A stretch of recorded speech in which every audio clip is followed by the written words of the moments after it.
আমি যাই।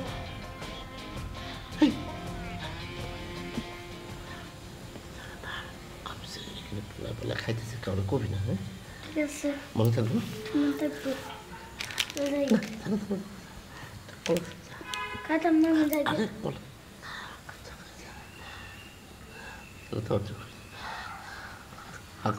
আমি নিজে খাওয়াই দেবো।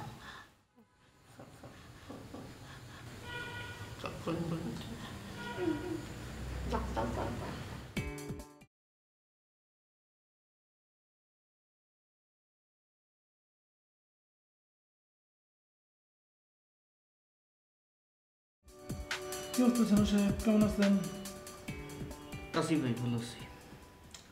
আপনার একটা গুরুত্বপূর্ণ কথা বলি জানো সাহেব। কোন কি ভাই গুরুত্বপূর্ণ কথা বলার মতো এতটা গুরুত্বপূর্ণ আপনি মনে করতেছেন, সেটাই তো আমি অনার ফিল করতেছি। কথা পেঁচেন না, আল্লাহ দোহাই লাগে। যেটা কই সেটা একটু শুনেন, আমার একটা হেল্প দরকার। হেল্প? হ্যাঁ, জি ভাই বলেন, কি হেল্প? আপনার হাতে অনেক পিছলা বুদ্ধি আছে আমি জানি। আপনি একটু আপনার এই আগের বসটার বাইর করুন তো অফিস থেকে। পিছলা বুদ্ধি? আপনি হেল্প করার কথা কয়ে আমার অপমান করতেছেন। আচ্ছা যান, আপনি একটা বুদ্ধিজীবী লোক, আপনার বিচক্ষণতা ভালো। আচ্ছা ভাই বলেন, বলেন। যেমনি হোক এই আবর্জনাটা অফিস থেকে বের করেন, এটাই হচ্ছে আপনার কাছে আমার একমাত্র হেল্প। পাবেন না? নো প্রবলেম ভাই, হয়ে যাবে। প্লিজ, আপনার অনেক ভরসা।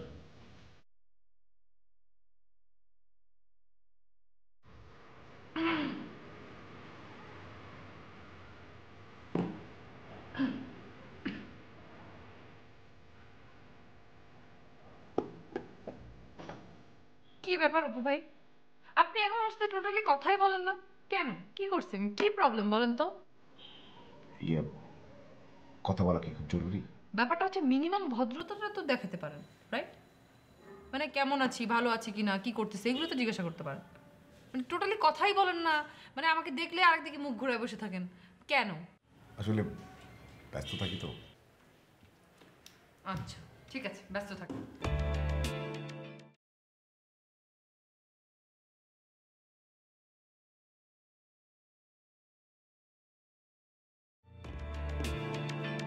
আগেও তো ব্যস্ত থাকতেন, কিন্তু তখন তো পাক পাক পাক করতেন সারাক্ষণ। এই যে দেখছেন দেখছেন, আপনি মুখ ঘুরে নিলেন, এই যে আমি তাকায় রয়েছি আপনি মুখ ঘুরে নিলেন। না মানে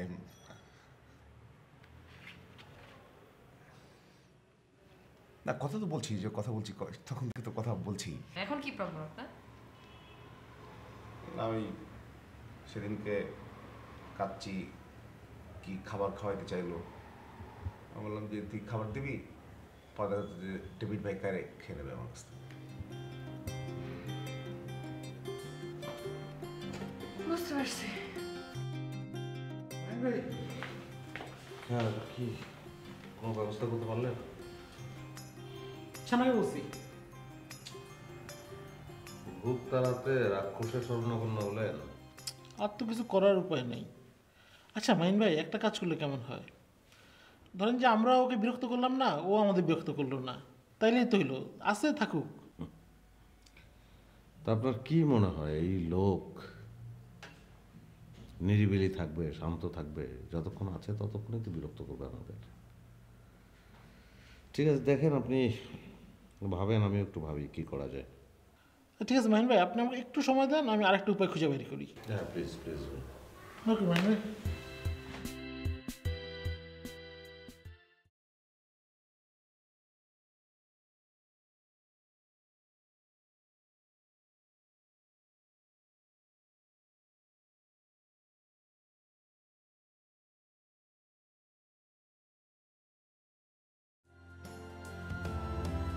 আছে আছে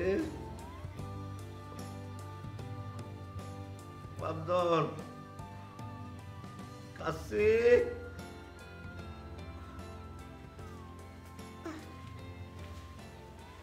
জি স্যার।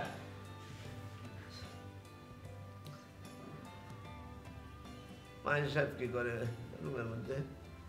মাইনে স্যার তো রুমের মধ্যে নাই, এ তো চলে গেছে। তাই নাকি? ইয়ে ওই যে মনিকা ম্যাডাম। মনিকে ম্যাডামও তো নাই, অফিসে কেউ নেই, সবাই গেছে গিয়া। আগে কবি না, ভাত নিয়ে আয়। কি কি করলেন স্যার আপনি? ভাত খামো, ভাত নিয়ে আয়। কি খাইবেন? ভাত খাইবেন? কানে শুনোস না? আমি যে মরে যাইতেছি, তুই শুনোস না কানে? ভাত নিয়ে আয়, ভাত খামো। স্যার আপনি কি পাগল? পাগল হয়েছেন স্যার আপনি? আপনি না অনশন করছেন, অনশন অবস্থায় কেউ খায়? শুনছেন কোনো দিন যে অনশন অবস্থায় মানুষ ভাত খায়? ওই হারাম দাদা, এক চট কানে দিয়ে দাঁত ফেলাই দেবো। ভাত খানে আমি কি মরে যাবো নাকি না খেয়া? এই কোন নেতা অনশন করে না খেয়ে মরছে? 40 দিন অনশন করছে, তাও মরে না। তারা রাত্রে বলায় বলায় খায় না। আর আমি কি হয়েছি? হ্যাঁ, আমি তো সাধারণ জনগণ। কোনো সময় খায় না স্যার, যারা অনশন করে অনশনই করে, না খাই থাকে। আর আপনি যদি অনশন অবস্থায় খান তাহলে অনশনের অবমাননা করাইব, অবমূল্যায়ন করাইব, এটা করে আপনার ঠিক হইবে না। তুই কারো কবি না যে আমি ভাত খাইছি রাতের বেলা, সকালবেলা আমার মুখ সুটকা করে বসে থাকবো, মনে করবো আমি খাইনি। যা যা যা বাপ যা। না স্যার, এই কাম আমি করতে পারবো না, আপনার আমি খাইতে পারবো না স্যার। এই! মাথার মধ্যে সাহসা দেয়। যা যা ভাই, বা বা নিয়ে আয়, যা। আমার এখন জোর নাই, যা। না স্যার, আমি এই কাম করতেই পারবো না স্যার, কোনোভাবেই সম্ভব না এটা। জানি আস সকালে এমন বান করে থাকবো, মুখ সুটকা করে রাখবো, সবাই মনে করো না খেয়ে রয়েছে। যা যা। স্যার আপনি নিজের অনেক চালাক মনে করেন, কিন্তু মাইন্ড স্যার অনেক টেডনা আছে। আপনার লগে কথা কয়ে বুঝতে দেবে যে আপনি মনে করেন অনশন ভাঙ্গা লাইছেন, আপনি কিছু খাইছেন। খান্না আমি তো মরে যাবো। আর আমি যদি এনে মরে থাকি একলা অফিসের ভিতরে, পুলিশ এসে তরে ধরবো, কয়েছে তুই আমার মারছস গলা টিপা, জেল খাটবি তুই। আমি কিন্তু জানি না, আমি কিন্তু এখন শেষ। Sir sir sir sir sir হলেন স্যার, আপনি মরা লাগবো না, আপনি থাকেন, ঠিক আছে? ওই মোরে জেল পুলিশে দিয়ে না, ওনার খাবারের ব্যবস্থা করতেছে, কিন্তু স্যার খাওয়ান তো নাই, খালি অল্প কটা ভাত আছে। রাতে যাই, রাতে খাবো। আর ইয়ে আছে নাকি? ডিম আছে, আন্ডা? ওই যে আপনি টাকা দিয়েছিলেন, এই টাকা দিয়ে একালি আনছিলাম। কথা কইস না রে বাপ। যা, যা। ঠিক আছে স্যার, আনতে আসি। পানি দিবি 4 গ্লাস।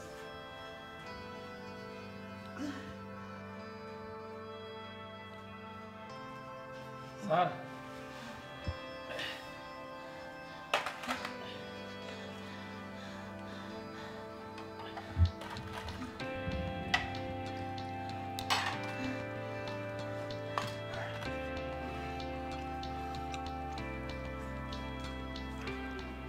স্যার আর দিলেন না?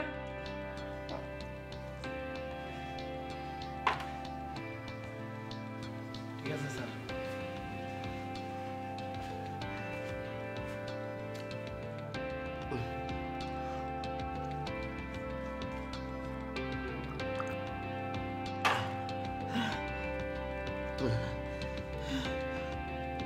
আমার কষ্ট আছে।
এখানে আমার দোষটা কোথায়? তুমি আমার দোষ কোথায় দেখলে আমি বুঝতে পারছি না। তোমার জন্যই যা কিছু হওয়ার হয়েছে। তুমি নিজে একজন আড়তদার হয়েছো, আড়ত খুলে বসেছো, তোমার দেখা দেখি এখন আসগর সাহেব বসেছে, দুদিন পর আরেকজন বসবে, পুরো অফিসটাই এখন এক এক জায়গায় যাবে, এক একজন আড়ত খুলে বসবে। টোটাল জিনিসটা হচ্ছে তোমার জন্য। হ্যাঁ আমি আরো দিয়েছি তো, মানে তার পেছনে তোমাদের ভূমিকা আছে, আমাদের ভূমিকা, তোমার এবং আজগর সাহেবের ভূমিকা আছে। তোমরাই তো আমাকে বলেছো যে আমি আমার কৃচ্ছতা সাধন করা দরকার, আমার এত টাকা পয়সা খরচ করে আমি ড্রেস আপ করেছি, সে কারণে তো আমি রাগ করে ওটা করেছি। খুবই ভালো কাজ করেছো, সেটা রেজাল্ট তো পাচ্ছ তুমি এখন হাতে নাতে। দুদিন পর আরো সলিউশন থাকলে সেটা বলো, কিসের ঝগড়া করে solution? তো লাভ নাই। ঝগড়া করে লাভ নাই, তুমি এটা শুরু করেছো, সলিউশন তোমাকেই খুঁজতে হবে। ফুটাক একটা কাণ্ড করে বসবে, কোনো চিন্তা নাই, ভাবনা নাই, কোনো রেসপন্সিবিলিটি নাই, যখন যেমন চায় তখন তাই করবে। অফিস রে বাবা, চিন্তা ভাবনা করে কাজ করতে হবে না? বাচ্চা মানুষ তুমি বাচ্চা মানুষ, যা মন চায় তুমি তাই করবে? তুমি অফিসের বস, তুমি যখন করবে তখন তোমার দেখা দেখি তো অন্য মানুষের সাহস পাবে। ও থামো থামো না, এখন থামো, দেখি চিন্তা করি তাহলে কি করা যায়, ভাবি। ভাবো।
শুভ সকাল শ্রোতা বন্ধুরা, আপনারা কেমন আছেন? আমি নুসরাত, আপনাদের সবার প্রিয়, অনেক অনেক প্রিয় নুসরাত আবার হাজির হয়েছি শুভ সকাল অনুষ্ঠান নিয়ে আপনাদের মাঝে। আশা করি আপনারা সবাই ভালো আছেন। আজ আমরা আমাদের এই অনুষ্ঠানটি উৎসর্গ করেছি আমাদের সবার প্রিয় এবং শ্রদ্ধেয় মান্নাদের উদ্দেশ্যে। যে গানটি আমরা শুরুতে আপনাদেরকে শোনাবো সেটি হলো